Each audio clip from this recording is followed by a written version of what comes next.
2, el problema B de las tardes de coding de la sesión 1. Entonces este problema se llama Dividing Numbers y básicamente nos dan n y tenemos que ir de 1 hasta n. Se quiere dividir a todos estos enteros en dos grupos que no pueden estar vacíos y cuyas sumas, cuando hacemos la diferencia, absoluta diferencia, tiene que ser la mínima posible. Como ejemplo nos ponen al 4. Entonces, como podemos ver, se divide al 4 en dos grupos, el cual está el 1 y el 4 y el 2 y el 3, cuya suma de ambos son 5. Entonces, su absoluta diferencia, su diferencia absoluta es de 0. Así como después de correr varios ejemplos, nos podemos dar cuenta de varias coincidencias en las que si trabajamos en ellas podemos ver que simplemente las diferencias mínimas que podemos tener en cualquier caso va a ser unos y ceros. Entonces, al hacer varias pruebas, me pude dar cuenta que si nosotros tenemos un número y aplicamos el operador de módulo con el 4 y este es igual a 0, vamos a tener una diferencia absoluta de 0, como es el caso con el 4, con el 12, con el 8.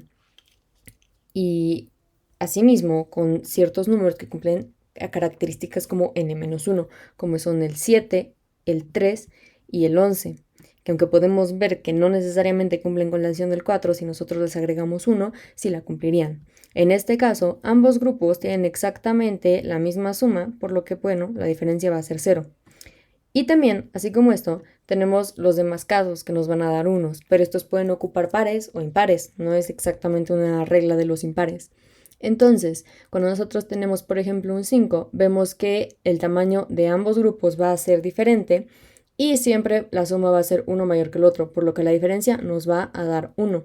En el caso de los pares, como por ejemplo el 6 o el 10, tenemos que el tamaño de ambos grupos va a ser exactamente la mitad de este número, pero la suma va a ser diferente y va a ser diferente por 1, por lo que la diferencia pues nos va a dar 1.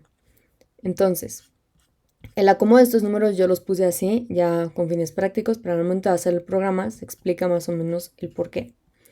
Cuando lo vemos de este lado, podemos ver que primero comprobamos si estamos hablando de un número impar y otro impar, porque se va a comportar diferente los números que vamos a utilizar o que vamos a seleccionar para cada grupo en cada caso. En el caso de que tengamos un par, pues ya tenemos los números que pueden ser como 4, 12 y 8, por lo que acá comprobamos si usando el operador módulo 4 es igual a 0. Si sí, sabemos que el resultado, la diferencia absoluta va a ser 0. Y para saber el tamaño de los grupos, que es lo que nos piden poner como aquí, y después ya el grupo de números, utilizamos para ese tamaño n entre 2, ya que bueno, podemos ver que en el caso del 4 siempre va a ser 4 entre 2 pues es 2, 8 entre 2 va a ser 4 y 2 entre 2 pues va a ser 6.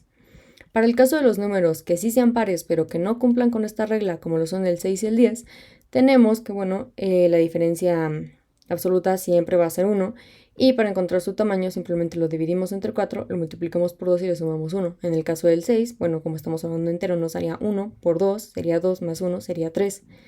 Y después entramos al ciclo for, en donde nosotros iniciamos en 1 porque no nos interesa el 0, va de 1 hasta n, y anotamos los números que van a ir en el grupo. Entonces, en este caso, vamos a imprimir nuestro i en la posición en la que se encuentre y pues justamente queremos ir desde lo más pequeño hasta lo más grande en el grupo, como podemos ver, por ejemplo, en el 12, 1, 2 y 3, 12, 11 y 10. Entonces lo que hacemos es poner n menos i más 1. Cuando i es 1, pues simplemente tendremos n. Por lo que si vamos como en el 12, tenemos que es primero 1, luego 12, luego 2, luego 11, luego 3 y luego 10. En el caso de los impares es una cosa muy similar, solamente que a n le tendríamos que añadir 1, porque como ya dijimos, cuando tenemos casos como los que son n-1, por ejemplo, el 12 menos 1 sería 11, también vamos a tener una diferencia absoluta de 0. Entonces tenemos que comprobar que si a n le sumamos 1 y aplicamos el operador del módulo con el 4, nos va a dar 0, y en efecto el resultado sería 0. En caso contrario, tendríamos un 1. Aquí aplica lo mismo para sacar cuánto va a ser el tamaño del grupo que nosotros vamos a formar con los números que nos piden. Entonces, al igual que con el otro, aplicamos un ciclo for y entramos. Si este fuera, como ya dijimos, un número especial, llamémoslo así, que con n más 1, con el operador del 4 va a ser 0, lo vamos a tratar exactamente igual como en la parte de arriba. Vamos a imprimir y, que empezamos desde 1, porque ya, repito, no necesitamos el 0. Y solamente que a n, en vez de dividirlo simplemente entre 2, lo vamos a sumar 1. Esto porque estamos hablando de los números especiales, como lo son 3, 7, 11. O en 15 también podría ser, por ejemplo. En el caso contrario, significa que no es parte de estos números, entonces simplemente aplica lo mismo que con los números pares que no son parte de este grupo de números. Estas operaciones que aparecen aquí son con el simple hecho de sacar estos números que van a pertenecer a los grupos que posteriormente vamos a mostrar en la parte de afuera. Y básicamente así es como funciona el código y esto va a aplicar para cada uno de los casos. Entonces, recapitulando, simplemente buscamos, comprobamos si el número es par, impar, si cumple con la regla, no cumple con la regla. Obtenemos el tamaño del grupo y vamos obteniendo los números que estos van a ir formando, se van a ir sumando para obtener la diferencia que ya comprobamos que va a salir.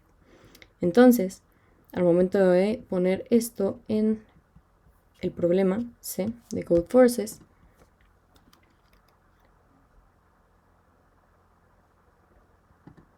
aquí está, lo subimos,